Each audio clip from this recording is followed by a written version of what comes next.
Hello, everybody, and welcome to the Bob Stoops app. I'm Brad McMullen, along with Hall of Fame football coach Bob Stoops, and it's championship weekend. We've got a number of conference championship games to talk about, Coach. Unfortunately, the Sooners are not in the Big 12 championship Yeah, we game. didn't get lucky enough. We were close. Yes. Oklahoma State tried to help us out Wow. there at the end, but good for them. They made enough, big plays in overtime to get the win. And but it's a great weekend, man. There's going to be some really good football games. So it's going to be exciting. I'll watch all of them. And anyway, it'll be great. All right, let's start out with Oklahoma State and Texas in the Big 12 championship game. Oklahoma State, if you watched the third week of the season, you probably argued they weren't going to make a bowl game. Not only did they make a bowl game, they are in the Big 12 championship game, beating the likes of Oklahoma in Stillwater. Yet they enter this game against Texas as a monster underdog. How do you see the Cowboys doing against the Longhorns? Yeah, it does. It's not a great matchup for them. They love to run the football. That's their bread and butter. Texas is great against the run, and that's all they'll be focused on, I'm sure. But I believe Oklahoma State will keep it closer than that, but I don't see them winning this game. I don't have anyone I can root for in the game. I was going to say I'd like one team rather than the other, so I don't really see it that way. But I just don't think they're going to be able to do much against Texas. Defense has been really strong, and so I see it being a little closer than that, but I see Texas winning. Yeah, I like Texas in this game. I think they're going to win just like you. I think 15.5 points, though. I think Oklahoma State's going to play well. I think they will come back and play well. They've been strong. They've played well. And I say that. I mean, they let BYU hang around them, but they had a great second half to win the game. And I think you point out that BYU game. The first half looked like that game against South Alabama. The second half looked like that game against Oklahoma. It's which Oklahoma State team is going to show up, Sure. and turnovers could make it interesting. Yeah, definitely. But again, I just think overall, Texas, especially the way they played the last game, they're on a good roll, and they played really strong against Tech, and I just see them playing a good game. Mike Gundy, the coach of the year in the Big 12. Let's talk about some Sooners, though. Dylan Gabriel, first team All Big 12 quarterback. And your son, Drake Stoops, first team wide receiver. You got to be so proud. Yeah, definitely. I'm proud of Dylan too. What a great young man, and his numbers are Off the charts. similar to guys that have won a Heisman Trophy for us. So good for him. And then Drake has worked really hard. Was back and forth whether he should come back last year, and he did. So all the hard work and the commitment has paid off. So I'm excited for him. It's just that he's worked hard for it. And he's really enjoyed this last year. Yeah, congratulations to all of the Sooners making Absolutely. all conference teams. All right, let's talk about the SEC championship game, Georgia, Alabama. And I was literally picking up food with my oldest son, and we're watching on the monitor. There's no way Alabama's going to win. It's 4th and 29. Oh, 31. Yeah. Wasn't it? Yeah, 31? 4th and 31. There you go. They had to score. It was unbelievable watching Milroe throw that ball in the back of the end zone, a touchdown to beat their arch rival. Man, oh man, they have found a way to beat Auburn 2 out of the last 3 years on the final play. Give it to them, but I don't know. I had a hard time watching Auburn rush 2 guys and another guy just stand around. I don't know what he was doing. Either rush them all or rush 4, and everyone else should be in the end zone. And my opinion, no one guy should ever be alone. There should be 2 guys on top of every receiver and across the board, and that didn't happen. So unfortunately for Auburn, that was a bad mistake overall defensively, and give it to Alabama. They found the one guy that had a chance. Unbelievable. Coaches, if you want to learn something, this guy's won a lot of championships, quite a defensive mind. Listen to that advice. It was just one of those unbelievable things for me to watch, just seeing a guy all alone in the back of the end zone on a play like that. Yeah, when a play that 31 yards downfield, I mean, there's a long time there. And then by the time he launches it, I mean, those guys should be close enough to get involved in the play, and no one was. Just one-on-one isn't fair to that DB, and their guy did a great job boxing them out and making a play. And they live to fight another day, and this fight another day is for the SEC championship against Georgia. Georgia is favored by 6 points in this contest. How do you see this game working out? Yeah, I'd take Georgia for sure. Alabama, again, to struggle against Auburn, who hasn't had a good year. They lost to New Mexico that week before. Exactly. They've had some problems overall. Alabama hasn't been as the smooth ride that they're used to, and Georgia pretty much has. Yeah. And it's not like Alabama sneaks up on Georgia. So Georgia knows what they're getting into with them. I think they'll be ready to play a big game, and I think they'll beat them, and even with the points. I agree with you. I think we'll see the best Georgia team all year long on Saturday. I'm excited about that one. All right, Friday night football, Oregon, Washington, a rematch. Oregon's only loss of the year to the Washington Huskies. Oregon favored big in this one by 9.5 points. What a game. The first time they played, I thought it was so fun to watch. But it was at Washington, and they pulled it out and won.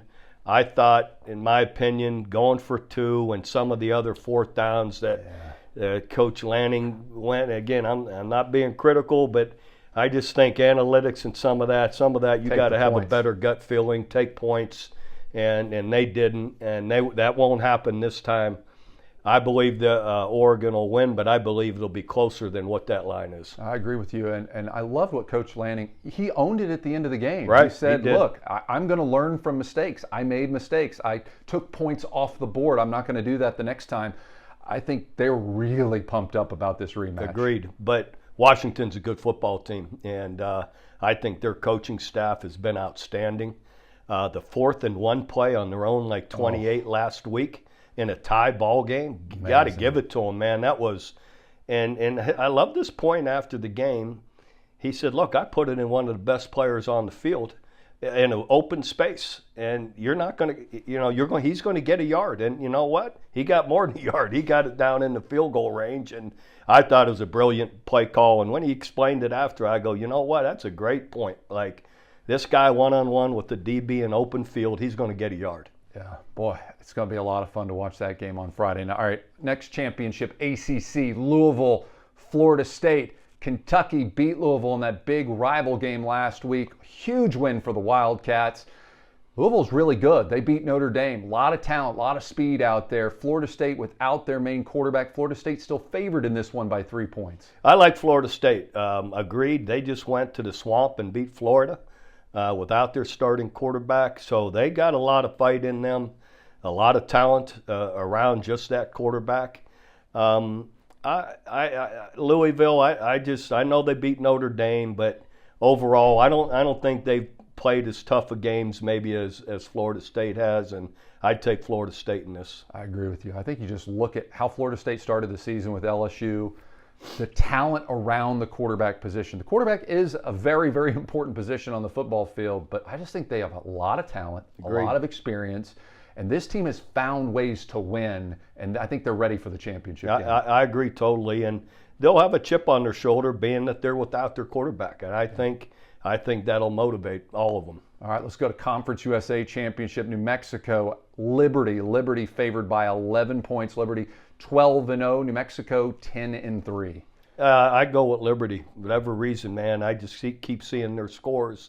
They've got a really great team the way they've been playing, so I'd go with Liberty. And what a great job the coaching staff has done there, coming in from Coastal, just continuing that winning and doing a great job. All right, a team that Oklahoma knows all too well, SMU, battling for the American Conference Championship against Tulane. SMU 10-2 on the season. Tulane 11-1. Their only loss to Ole Miss. Tulane favored by 3.5 points. I like SMU. I think I can't say I've seen a ton, but I saw SMU here. We beat them, well. But bottom line, I just see SMU a little bit more, so I'm going to pick them. But I can't say that I've seen Tulane enough to make a good pick. Yeah, I can say I've seen Tulane a couple of times this year, not by choice, one of those things I couldn't find the remote, but I've seen them, and they didn't really impress me. They escaped on some games where I think they were heavily favored. SMU, on the other hand, they have played really good, real consistent ball, complement their defensive line on getting a lot of pressure. I think SMU is going to win this one. I'm with you. I like them. All right, Big Ten Championship. This guy's alma mater, Iowa, playing Michigan. Michigan favored by 22 points. And here's the thing: people think, man, Iowa, what are they, 6-6? No, they're 10-2. Probably the best defense in the country. How about them Hawkeyes? Yeah, Phil Parker, their D coordinator, does an incredible job.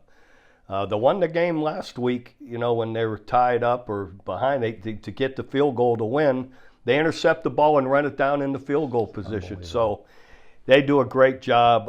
I got to tell you, I want to pick the Hawkeyes, but Michigan, they're a darn good football team.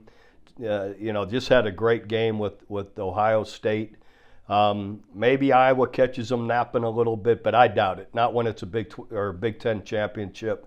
They'll be excited and ready to play. So, they got Coach Harbaugh back. As much as I want to choose the Hawkeyes, I'm going to choose them. But everyone knows I wish I don't totally believe that. So, bottom line, I believe it'll be closer than that because the defense will play so well for Iowa. But I see Michigan winning, but I see it closer than that. Yeah, and great congratulations to Kirk Ferentz, the whole Absolutely. team there. 10-2 to get to the Big Ten championship game, a huge accomplishment. But I'm right along with you. I think this Michigan team is legit. I think they're great. I think the adversity that they've had to deal with throughout the year of, do we have our coach? Do we not have our coach? Right. The scrutiny, all the stuff that they've been under from the national media, and the way they played last week makes me believe they're not going to be asleep at the wheel for this football game. No, but I believe Coach Ferentz, like you said, he's had an incredible year. And in the championship, they were just in it a couple of years ago when I was with Big Noon Kickoff at the game. And his team will be fired up to play for him as well. Yeah. So I think that's why I believe it'll be closer than that. All right, well, in the show with a couple of big headlines right now, Bobby Petrino coming back as the offensive coordinator at Arkansas, spent the last year at the offensive coordinator of Texas A&M. Your thoughts on him coming back to Arkansas? I don't know. I don't know Coach Petrino. So whatever, they need, I guess, or whatever fits them is different. I'm not, again, I don't know all the details of what happened before, so it's not for me to criticize it. Whatever, it is what it is, and I'm sure, the Arkansas people know what they're doing. Yeah, and you got to look at Coach Pittman. He's made some great decisions, some great hires over the year. This was not a good season for Arkansas. Right. And so they're trying to find anything and everything they can to get some momentum heading into the 2024 season. And Bobby Petrino is a good offensive mind. I think proof in the pudding there, he's done well. And when he was at Arkansas, he was very successful on the field. We all know about the off-the-field stuff. Only time will tell if that is a good hire. All right, Jeff Lebby, leaving Oklahoma, going to Mississippi State University. Zach Selman pulling the trigger on the offensive coordinator from Oklahoma. Your thoughts on Jeff Lebby going to Mississippi State? I think it's a great hire. Jeff's been around excellent people, great offensive mind. Look what he did, just in 2 years here at OU. The season Dylan Gabriel's had, and all of them, just 10-2. Offensively, we've been very productive. Jeff's a bright guy.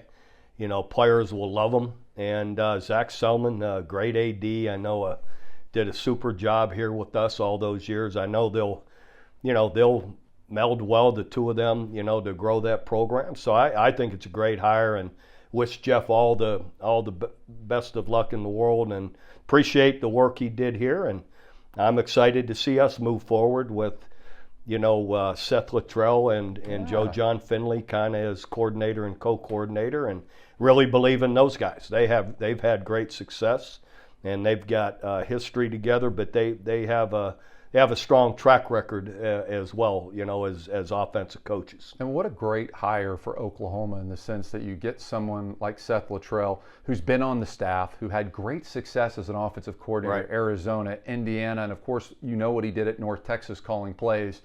And then you get someone like Joe John Finley, who was around Jeff Lebby, who understands the offense of Jeff Lebby, so they're not going to really be changing the terminology. They're just going to be able to pick and choose some of the things they like. Right. And what a great thing, cohesiveness with the recruits, of knowing these are the people that have been recruiting me to this offense. They understand me, they appreciate me, and you've seen that on social media with most of the major players coming out saying, I'm locked in with Oklahoma. Yeah, and it fits really well, but it's also not just the fit. These guys are accomplished coaches. Mm-hmm. And to me, they're more than qualified and have had great success and really believe they will here at OU as well. And going back when you were a head coach, you took it as a great compliment when, hey, if I have coaches that get opportunities to run their own programs, we're doing something right. This is a great compliment of where Oklahoma football is again, that an assistant coach is getting that head job. Well, that's how it happened with me, starting with Mike Leach. Mike left after 1 year to take the Tech head job. Mark Mangino was there already, and he had called plays and been a coordinator at Kansas State before and had success.